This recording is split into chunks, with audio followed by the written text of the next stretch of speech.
এরপরে প্রশ্ন হলো, একবার জাহান্নামে গেলে পরে সাজা ভোগ করার পর জান্নাতে যেতে পারবে কিনা? ভাই, জাহান্নামে যদি কোনো মানুষ যায় অথচ সে মুসলমান, আল্লাহর প্রতি ঈমান আছে, কবিরা গুনাহ করেছে, কোনো পাপে লিপ্ত হয়েছে, এই জন্য সে জাহান্নামে গেছে, তো এই লোক তার সাজা ভোগ করার পর যদি ঈমান তার মধ্যে থাকে, কোনো না কোনো দিন সে জান্নাতে যাবে ইনশাআল্লাহ। তাহলে এবার যারা আকাম কুকাম করেন তারা টেনশন মুক্ত হয়ে গেলেন যে ফতোয়া পাইয়া গেলাম, জান্নাতে একদিন যাওয়া যাবেই, মোসে তাও দিয়া, তাহলে এবার পাপের কাজ করতে থাকবেন। কি বলেন ভাইরা আমার? জাহান্নামটা কিন্তু আপনার মামুর বাড়ি না, যত খুশি হয়ে যাচ্ছেন, মামুর বাড়ি না। জাহান্নামের বিবরণ হাদিসের আলোকে, কোরআনের আলোকে যদি একটুও জানেন এবং তার প্রতি ঈমান আপনার থাকে, তাহলে জাহান্নামে যাওয়ার কথা তো দূরের কথা, জাহান্নামের ধারে কাছে আঁচ গায়ে লাগানোর দুঃসাহসও কোনোদিন করতে পারবেন। আল্লাহুম্মা আজিরনা মিনান নার। আল্লাহ আমাদেরকে জাহান্নামের আযাব থেকে আপনি পানাহ দান করেন। দুনিয়ার মোহ আমাদেরকে সব ভুলিয়ে রেখেছে ভাইরা, আমাদেরকে ভুলিয়ে রেখেছে। কোরআন এবং সুন্নাহ শীর্ষক বিবরণগুলো আমাদের ইয়াকিন হয় না, আমাদের ঈমানের দুর্বলতার কারণে। ভাইরা আমার, সেজন্য জাহান্নামে যদি এক মুহূর্তের জন্য কেউ যায়, তার অবস্থা ভয়ঙ্কর হবে। একটা হাদিসে আসছে যে এক লোক দুনিয়াতে সারা জীবন সুখ ভোগ করছে, সারা জীবন সুখ ভোগ করছে, জীবনে কখনো দুঃখের দেখা পায় নাই বা উল্লেখযোগ্য কিছু হয় নাই, বেশিরভাগ সুখেই সে ছিল, চিরসুখী আমরা যাদেরকে বলি।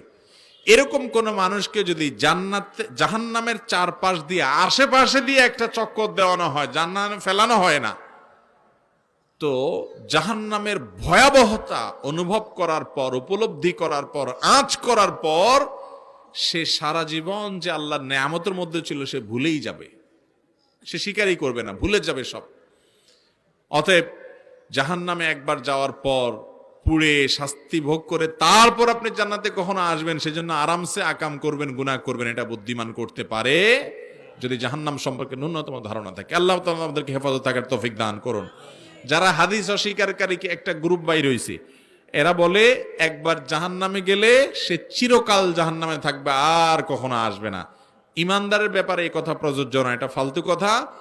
অসংখ্য বর্ণনা আছে, কোরআনের বিভিন্ন আয়াত থেকে বোঝা যায় যে এরকম মানুষ পরে জান্নাতে আসবে। হ্যাঁ, কিছু কিছু পাপের শাস্তি হিসেবে আল্লাহ চিরকাল জাহান্নামের কথা বলেছেন। এখানে উদ্দেশ্য দীর্ঘস্থায়ী হতে পারে, আবার সেটাকে হালাল মনে করলে তখন সে বেঈমান, সেই হিসাবে চিরকাল থাকার কথা হতে পারে। মহিলারা কি নামাজ শেষে মুনাজাত ধরতে পারবে কিনা?